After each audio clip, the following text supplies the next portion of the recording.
प्यारे बच्चों, आइए देखते हैं फ़ोन नंबर का क्वेश्चन क्या दिया गया है और इसको किस प्रकार से करेंगे। तो फ़ोन नंबर का क्वेश्चन दिया गया है, एक त्रिभुज और एक समांतर चतुर्भुज का एक ही आधार है और क्षेत्रफल भी एक ही है।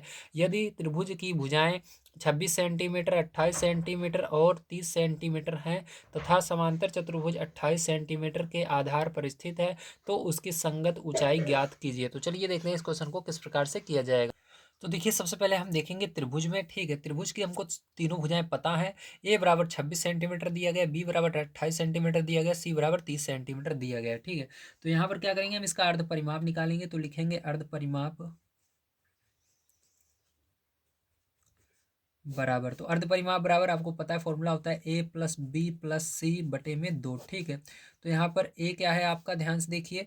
तो ए का मान आपको दिया गया है, यहाँ पर आगे देखेंगे 26 दिया गया है, प्लस बी का मान 28 दिया गया है, प्लस सी का मान कितना दिया गया है, 30 दिया गया है, बटे में 2 कर देना पैरचों। और इसको जब हम जोड़ लेते हैं तो आपका यहाँ पर बन जाता है 84। ठीक है, और यहाँ पर 2 से आपको भाग देना है। जब आप इसको भाग दे देते हो तो आपका क्या आ जाता है, यहाँ पर आपका आ जाएगा 42। ठीक है, तो यहाँ पर हमको पता चल गया अर्ध परिमाप को हम यस भी इस शॉर्टकट में यस से लिखते हैं। तो यस का मान हमारा आ गया है 42, मतलब 42 आ चुका है। ठीक है, अब हम यहाँ से क्या करेंगे, हिरोन का सूत्र लगा देते हैं। चलिए यहाँ पर ध्यान से समझिएगा। तो यहाँ पर हम त्रिभुज का क्षेत्रफल निकालेंगे हिरोन के सूत्र से। तो चलो इसलिए लिखेंगे, ठीक है, त्रिभुज का क्षेत्रफल, क्षेत्रफल बराबर, तो त्रिभुज का क्षेत्रफल बराबर क्या हो जाएगा, जल्दी बताइए। तो आपको पता है फॉर्मूला क्या होता है, अंडर रूट के अंदर यस, ब्रैकेट में यस माइनस ए, दूसरे ब्रैकेट में यस माइनस बी, तीसरे ब्रैकेट में यस माइनस सी। ठीक है, ये फॉर्मूला होता है। अब ध्यान से देखिए, ये हमने किस फॉर्मूले से लिखा है, हिरोन के सूत्र से। ठीक, किस सूत्र से, हिरोन के सूत्र से। ठीक है, तो हिरोन के सूत्र से यहाँ पर इस तरह से हम करेंगे। अब ध्यान से देखिएगा, क्या करना है, इसके बाद आपको यहाँ पर लिखना है अंडर रूट, और यहाँ पर यस का मान क्या है, 42 है, और यहाँ पर आपको फिर से 42 लिखना है यस का मान। ठीक है, माइनस ए का मान देखिए पैरचो, यहाँ पर हमको पता है ए का मान 26 है, तो क्या करना है आपको, यहाँ पर 26 लिख देना है। यहाँ पर फिर से यस का मान 42 हो जाएगा, यहाँ पर बी का मान क्या हो जाएगा, 28 हो जाएगा, और यहाँ पर आपका फिर से यस का मान 42 हो जाएगा, और सी का मान क्या है आपका 30 है, तो 30 रख देना। ठीक है, अब इसके बाद ब्रैकेट क्लोज हो जाएगा यहाँ पर।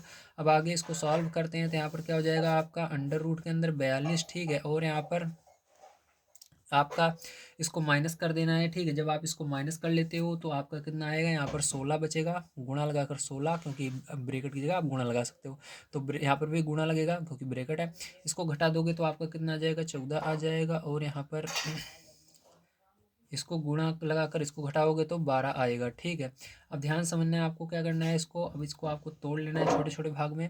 तो 42, देखो यहाँ पर 14 है, तो 14 से इसको भाग देंगे तो कितना आएगा, तो 14 तियाँ 42 होता है। ठीक है, तो यहाँ पर 14 तियाँ 42 हो जाएगा, तो यहाँ पर 14 अलग हो जाएगा, 3 अलग हो जाएगा इसमें से। ठीक है, अब यहाँ पर 12 आ रहा है, तो इसमें इसको क्या आप अलग कर सकते हो, नहीं कर सकते। ठीक, 12 से भाग दोगे तो ये जाएगा ही नहीं, तो इसको ऐसे ही रहने दो। ठीक है, क्या करोगे आप, 16 को ऐसे कैसे रहने दोगे। अब देखो 14 14 को आप क्या कर सकते हो, इसको आप तोड़ सकते हो और छोटे भाग में। ठीक है, क्या तोड़ें या ना तोड़ें, जल्दी बताइए। 14 को नहीं तोड़ेंगे क्योंकि यहाँ पर 14 बनाया है हमने, 14 एक और, तो ये बाहर निकल जाएगा, 14 इसको रहने दीजिए। ठीक है, इसको तोड़ सकते हैं क्योंकि 3 बच रहा है यहाँ पर, 3 3 यहाँ पर आपका बच रहा है। ठीक, तो इसको 3 से भाग दे देना है आपको, तो 3 अलग हो जाएगा, 4 हो जाएगा, 3 चौक 12। ठीक है, ध्यान देखो, यहाँ पर 14 कितनी बार है, एक दो बार, तो यहाँ पर 14 क्या होगा, पैर चौक बाहर निकल जाएगा आपका। ठीक, तो यहाँ पर 14 हमने लिख दिया। अब देखो 3 कितनी बार है, एक बार दो बार। ठीक है, 3 भी यहाँ से बाहर निकल जाएगा, लेकिन गुणे का निशान लगाएंगे।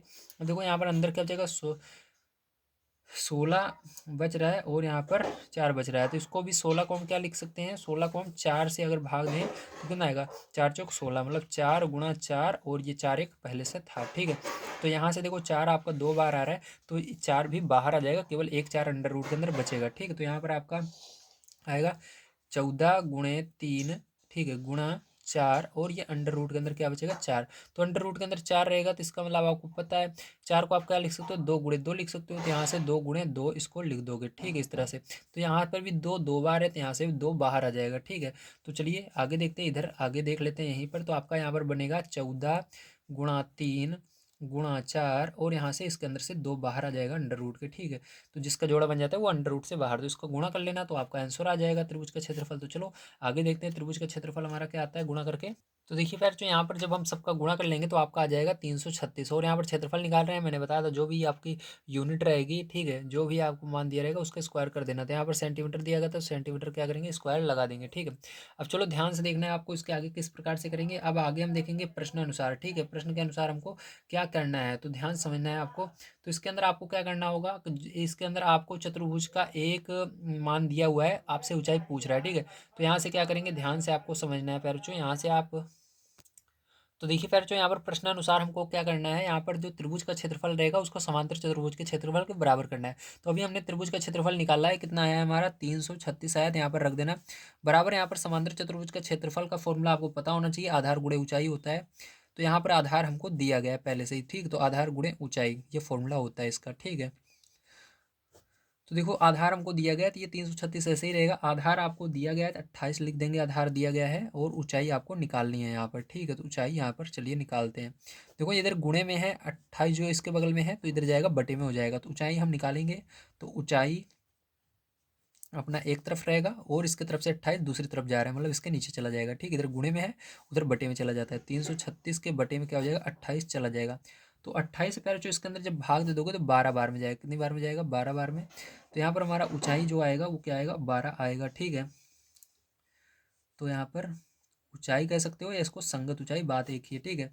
जैसे संगत ऊंचाई कहो या ऊंचाई कहो, तो संगत ऊंचाई कितनी आ गई, 12 आ गई, कितनी आ गई, 12 आ गई, ठीक। तो यहाँ पर सेंटीमीटर लगा देंगे, ठीक है। चलिए अब ध्यान से देखिएगा, आपको इसके लास्ट में क्या लिखना है, तो यहाँ पर लास्ट में आपको लिख देना है अतः समांतर चतुर्भुज की संगत ऊंचाई 12 सेंटीमीटर है, ठीक। तो पहले चलिए चलते हैं इसके बाद नेक्स्ट क्वेश्चन पर, देखते हैं क्या है उसको भी करते हैं।